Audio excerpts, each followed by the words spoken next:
And welcome back, everyone, to the Speed Round. Who would win? Speed Round Part 3, I think we're on now. Oh, yeah. And we have a couple, 5 or 6 of them today, so let's just get into it. Starting up, we have from Nuss Scott, Anime King Ghidorah versus the Ten Tails.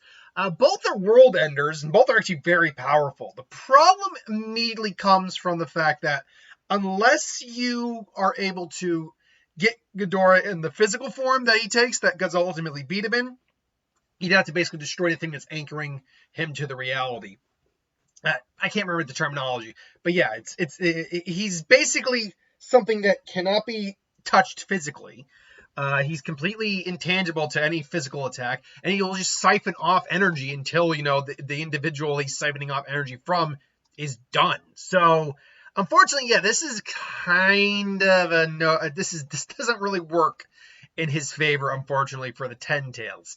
Now, in a hypothetical where Ghidorah and the Ten Tails are able to actually interact with each other equally, I would still probably go Ghidorah, because Ghidorah is able to siphon off energy. As I said, he's able to still fire his gravity beams. And Godzilla was able to push him back, but Godzilla was actually able to push him back and close freaking wormholes. We have not seen the Ten Tails. As a matter of fact, we've not seen nearly any Naruto character that powerful. The ones you could probably list off with your one hand. Kaguya, but that's for dimensional reasons. She's an Otsutsuki. In fact, any Otsutsuki's probably got that level of power. Maybe not that level of ability, but level of power. Sasuke, because of the Sharingan. I call it the Sharingan. Screw Rin Sharingan. I guess technically, if you want to get technical, Obito and Kakashi both with Kamui, but that's those. But either way, yeah, I would probably have to go Anime King Ghidorah. Then we have one second here. Then we have Venom versus, and I just couldn't find a proper thumbnail, Death Angel from A Quiet Place. This one came to us from, where's that person's name? Oh, Talk, Hansel. But this was a bit of an interesting one, because Venom, obviously we know what Venom is. He's a symbiote. He bonds to a host, can pass on abilities from host to host, enhances the abilities of said host, so forth and so on. The Death Angels are very interesting because they arrived on a meteor.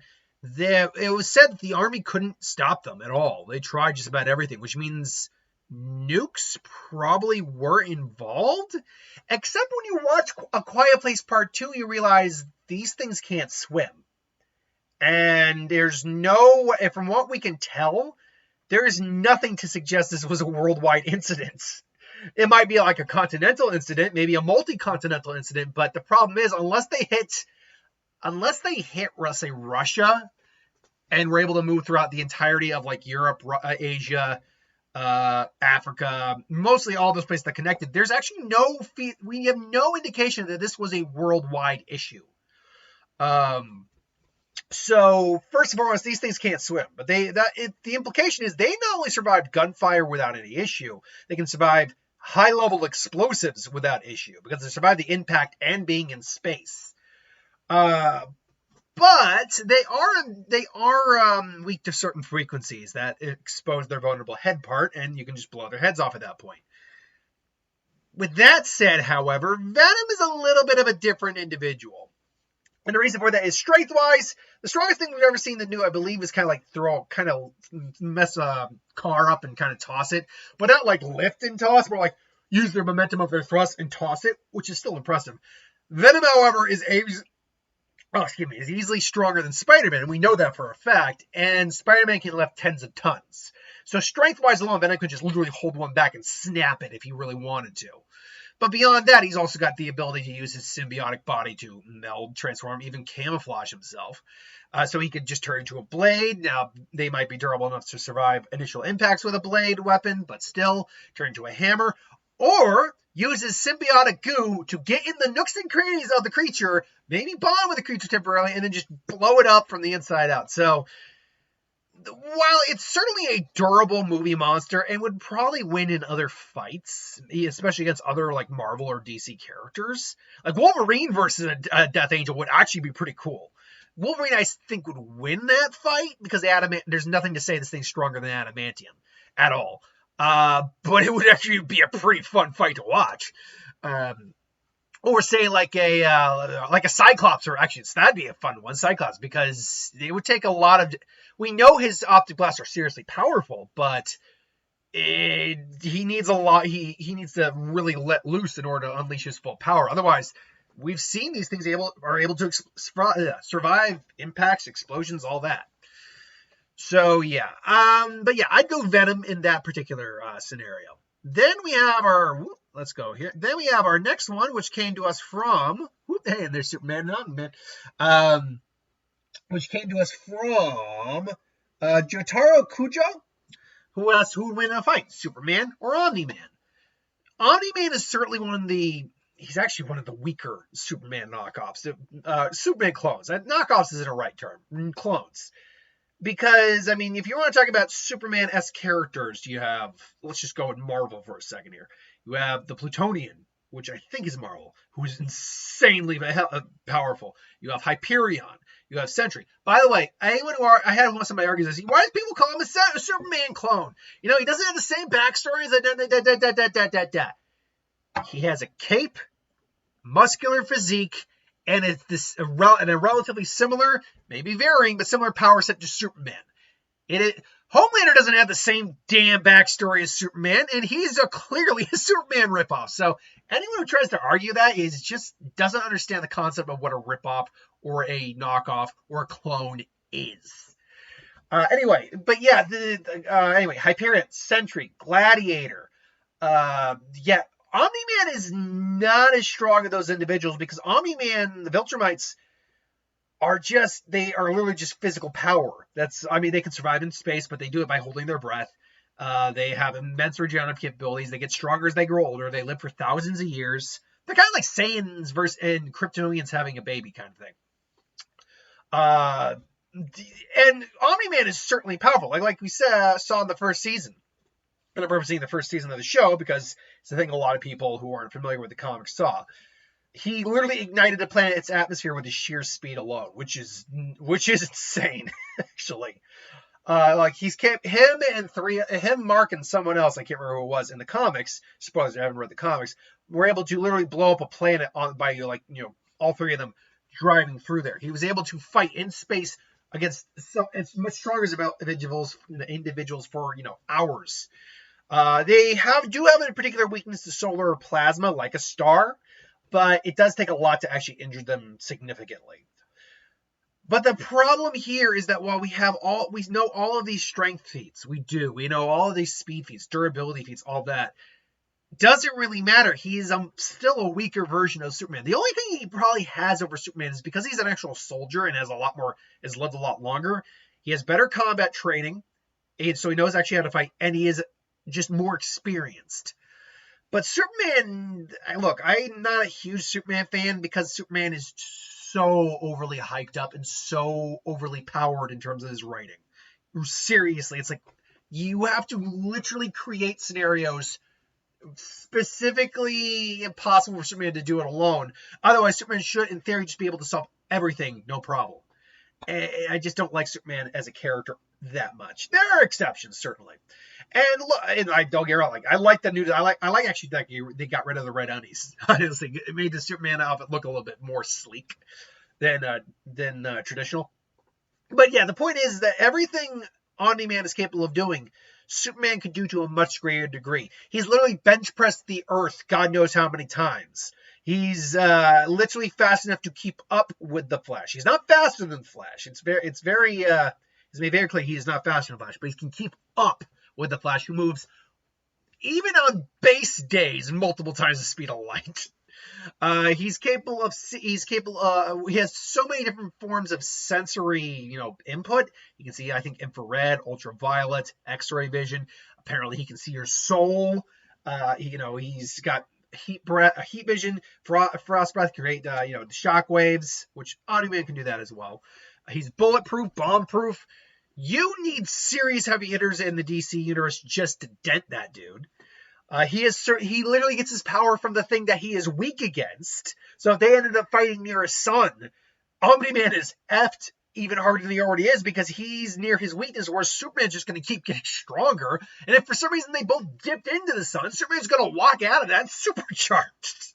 Like, there's no real feasible way Omni-Man could win the fight. There really isn't.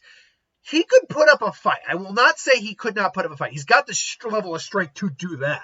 He could certainly put up a fight, but he is not a Superman level character. Just isn't it. He just isn't it. Isn't. He just isn't. Anyway, next up from, let's see here. We got, who was this one? Old Gen Universe, I believe, if that's the right one. Who asked the question, who would win a fight, the Hulk or Godzilla? This one I feel is pretty clear, cut and dry. It's going to be the Hulk. Again, except for a video game version who's like a hyperversal being or whatever. I don't know what that bullcrap is. I never used that version. Some people have brought it up. I'm like, look, I've never played that game. I have never even heard of that up until now. Oh, excuse me. I just ate dinner. Sorry. I never even heard of that up until now. So, no, we're not using that version of Godzilla, even if we composite. But there really isn't any version of Godzilla that could go toe-to-toe with the Hulk going all out. A base Hulk, you can make an argument maybe for some of the stronger versions of Godzilla. Legendaries is strong enough to punch a hole through the planet Earth, so we know he's relatively planetary. And can take a pretty solid shots, many solid shots. So he could probably go him, Anime Godzilla. They could probably go to Millennium Godzilla in particular. Heisei is powerful, but I really don't. Heisei is just he's a souped up version of Showa minus the goofiness. And he is planetary because when he was going, a nuclear meltdown, he was going to risk the destruction of the planet. But I see him as one of the strongest versions of Godzilla. Millennium series Godzilla and Anime Godzilla are like the two real top dog Godzillas. Even though the Millennium series is loosely connected, that Godzilla still was able to take an absolute zero cannon to the face and walk away, which freezes things down to absolute zero molecular wise. So nothing should be able to survive it. It blew up a black hole. Or stopped a black hole, a man-made black hole. And then obviously we have Anime Godzilla's feats, where he stopped Ghidorah, blew away the interdimensional wormholes he was using to come through. So, yeah, he is no joke in terms of power. And those two Godzillas could probably go toe-to-toe with like a base Hulk with actually little difficulty. In fact, Anime Godzilla could probably, if the Hulk wasn't going to get stronger, could probably beat a base Hulk. It would take a while, but he could do it. But that's the problem, is that the more angry the Hulk gets, the stronger he gets. It's a battle of attrition that Godzilla just will not win. Hulk, when he gets angry enough, is capable of clapping universes away. So Hulk is not an opponent Godzilla should ever fight. Even though I think he did technically fight him once in the Marvel Comics. But that was a very specific version of him. Anyway, moving on. We also have from, who gave me this one now? This was Roy the Cardinal, who asked the question, who would win a fight? Orochimaru versus Jake the Snake Roberts. I'm not a wrestling fan, really, in any capacity. I did know some of the famous ones, though. The Hulkster, the Macho Man, and even I knew Jake the Snake. So, obviously, as a wrestler, the problem is that he, as a real figure going up against a fictional anime figure, he's going to get his teeth kicked in. But he does have abilities in his lore. So, in his lore, what is Jake the Snake's powers? Well, Roberts can speak with and control reptiles. So if Orochimaru for some reason summons Manda or any of his snake-type jutsu, he can have that turned against him. Cool, great. He uses the senses of the reptiles from a distance. Most importantly, he has the ability to control and manipulate the emotions of other people, be it fear, sympathy, or trust. He uses this to his own advantage to get the drop on his enemies, and everyone is his enemy. Great. But beyond that, he has no abilities that would actually aid him in a fight with Orochimaru. He's still just a wrestler. This isn't like the Macho Man who has done the wildest shit. Just snap into a Slam Jam, all that. No, Orochimaru would kill him in a second. Like, even if Orochimaru suddenly felt his emotions being manipulated, you kill him in a second. Just slice, dice, end the story. So, yeah, that's a non-starter. The last one we're going to end off with is the one that I felt was the one that I wanted to spend the most time with, but I actually ended up spending more time with the, which one did I spend most time with? One of them.